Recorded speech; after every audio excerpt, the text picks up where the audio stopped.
नमस्कार. आज आपण अशा काही स्त्रियांच्या जगात प्रवेश करणार आहोत ज्यांनी आपल्या आयुष्यात आलेल्या वादळांना केवळ तोंडच दिलं नाही, हां, तर त्यातून मार्ग काढत स्वतःसाठी आणि कुटुंबासाठी आशेचे नवे दिवे पेटवले. अगदी. या म्हणजे केवळ कथा नाहीत, बरोबर. तर त्या स्त्रियांच्या असामान्य धैर्याचे, त्यांच्यातील त्या दुर्दम्य इच्छाशक्तीचे आणि परिस्थितीवर मात करण्याच्या ताकदीचे पुरावे आहेत खरं तर. अगदी. आपण आज अरुणोदय मानसिक आरोग्य प्रकल्पाच्या माध्यमातून समोर आलेल्या 9 स्त्रियांच्या अनुभवांवर बोलणार आहोत. हो, त्यांच्या कथा 9 असामान्य स्त्रिया, आशा, परिवर्तन आणि सामर्थ्य या शीर्षकाखाली म्हणजे तशा मांडण्यात आल्या आहेत. अच्छा. या स्त्रिया वेगवेगळ्या पार्श्वभूमीच्या आहेत, आव्हानं वेगळी आहेत त्यांची, पण त्या सगळ्यांमध्ये एक समान धागा दिसतो मला. कोणता? तो म्हणजे प्रतिकूलतेतही टिकून राहण्याची आणि परिस्थिती बदलण्याची त्यांची जिद्द.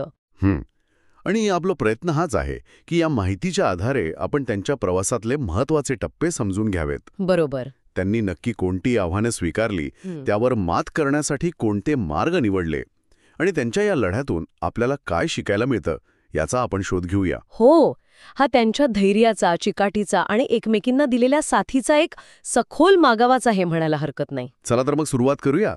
या कथांमधून दिसणारी सकारात्मकता आणि ती आंतरिक शक्ती खरंच विचार करायला लावणारी आहे. नक्कीच. पहिली गोष्ट आहे सौ शोभा कृष्णताई यांची. त्यांना धैर्याची दुर्गा असं म्हटलं गेलं आहे.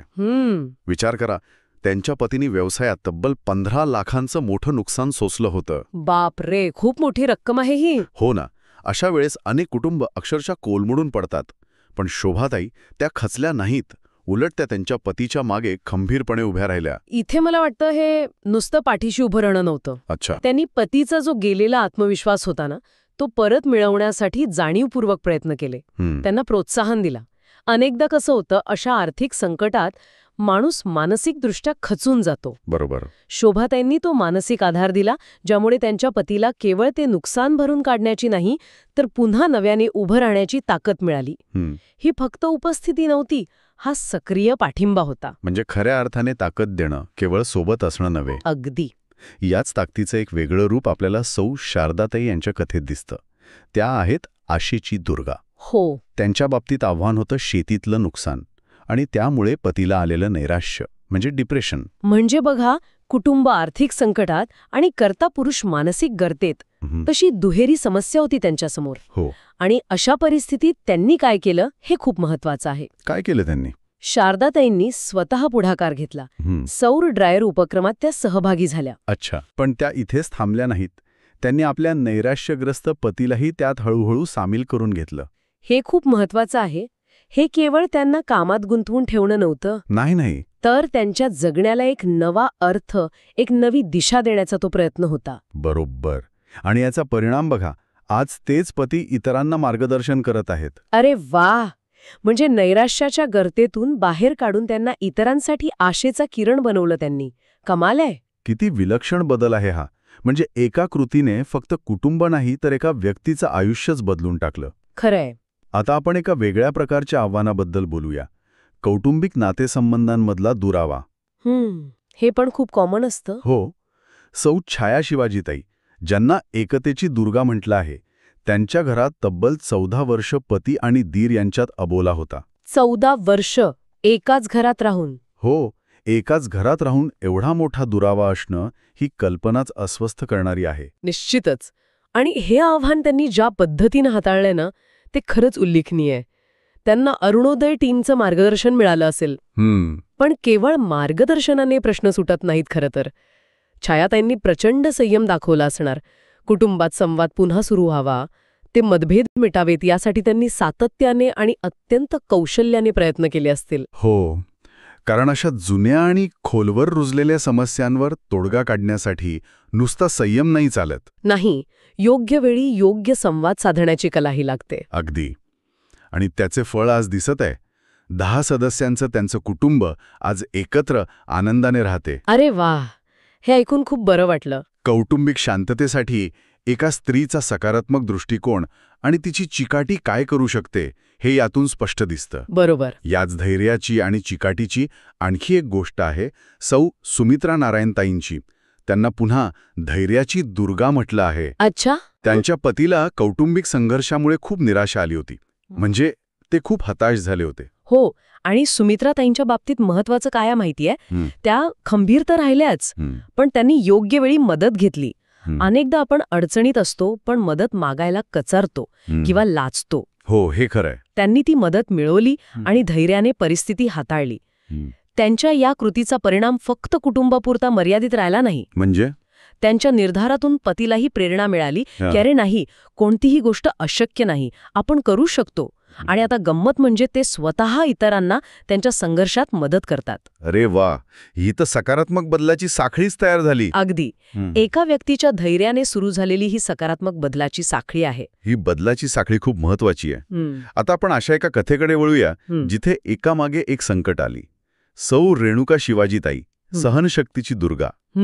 हवामान बदलामुळे शेतीचं नुकसान, त्यात गायीचा अपघात. या घटनांनी त्यांचे पती इतके खचले की त्यांनी काम करणंच सोडून दिलं होतं. बापरे, म्हणजे एकापाठोपाठ एक धक्के बसले त्यांना. अशा परिस्थितीत आशा टिकून ठेवणं खरंच खूप कठीण असतं. हो ना, पण रेणुकाताईंनी इथे 2 महत्वाच्या गोष्टी केल्या. काय? एक, त्यांनी समुपदेशकांची मदत घेतली, म्हणजे व्यावसायिक सहाय्याचा मार्ग स्वीकारला. हे शहाणपणाचं आहे. आणि दुसरं, त्या स्वतः ठाम राहिल्या. त्यांनी केवळ सहानुभूती नाही दाखवली, तर पतीला पुन्हा उभं करण्यासाठी सातत्याने आधार दिला, त्यांची काळजी घेतली. हे सातत्य खूप महत्वाचं आहे इथे, कारण नैराश्य किंवा मोठी निराशा काही एका दिवसात जात नाही. बरोबर. त्यांच्या याच प्रयत्नांमुळे आज त्यांचे पती पुन्हा शेतीत सक्रिय झाले आहेत. यातून हेच अधोरेखित होतं की कितीही मोठी संकटं आली तरी योग्य आधार आणि चिकाटीने मार्ग निघू शकतो. सहनशक्ती आणि योग्य वेळी योग्य मदत घेण्याचं महत्त्व यातून दिसतं खरं. आताची कथा तर आणखी आव्हानात्मक वाटते मला. कोणती? बाळू मोकळेताई, ज्यांना निर्धाराची नवदुर्गा म्हटलं आहे. अच्छा. पती रोजंदारीवर, त्यात व्यसनाधीन, त्यात अपघात झाला आणि घरात 5 मुले. अरे देवा, परिस्थितीची कल्पना केली तरी अंगावर काटा येतो. हो, आणि या परिस्थितीत त्यांनी जो निर्धार दाखवला तो केवळ पतीला व्यसनातून बाहेर काढण्यापुरता किंवा समुपदेशनापुरता मर्यादित नव्हता. म्हणजे आणखी काय केलं त्यांनी? त्यांनी पतीला आत्मविश्वास परत मिळवून देण्यासाठी प्रोत्साहन दिलं, पण त्याही पुढे जाऊन त्या आपल्या 5ही मुलींच्या शिक्षणाची खात्री करत आहेत. हे खूप महत्वाचं आहे. त्यांचं एक वाक्य या संदर्भात खूप महत्वाचं आहे. जेव्हा आपण मुलींना सशक्त करतो तेव्हा आपण संपूर्ण समाज सशक्त करतो. क्या बात है. हा विचार केवळ कुटुंबाला सावरण्याचा नाहीये, हा तर पुढच्या पिढीसाठी आणि पर्यायाने समाजासाठी एक भक्कम पाया रचण्याचा विचार आहे. हा खरा दूरदृष्टिकोन म्हणायला हवा. अप्रतिम. स्वतःच्या अत्यंत कठीण परिस्थितीतही इतका व्यापक विचार करणं हेच तर असामान्य आहे. खरंय. आता पुढची कथा आहे सौ सुनीता राहुलताई यांची. त्या आहेत परिवर्तनाची दुर्गा. परिवर्तनाची दुर्गा. इंटरेस्टिंग. त्यांना पतीच्या अनियमित वागणुकीचा सामना करावा लागत होता, पण त्यांनी शेती आणि मुलीची जबाबदारी सोडली नाही. त्यांच्या बाबतीत एक महत्वाचा बदल समुपदेशनानंतर घडला. त्यांना जाणीव झाली की काही गोष्टी, काही आव्हानं आपल्या नियंत्रणाबाहेर असू शकतात. हो. ती कदाचित कायम राहू शकतात, पण आपण स्वतःमध्ये बदल घडवून परिस्थितीवर नियंत्रण मिळवू शकतो. ही जाणीव खूप मोठी आहे, नाही का? खूप मोठी. आणि त्यांनी ती प्रत्यक्षात आणली. त्या आता स्वतः तयार केलेलं उत्पादन गावोगावी फिरून विकतात. वा. म्हणजे त्या आर्थिकदृष्ट्या सक्षम झाल्या. हो.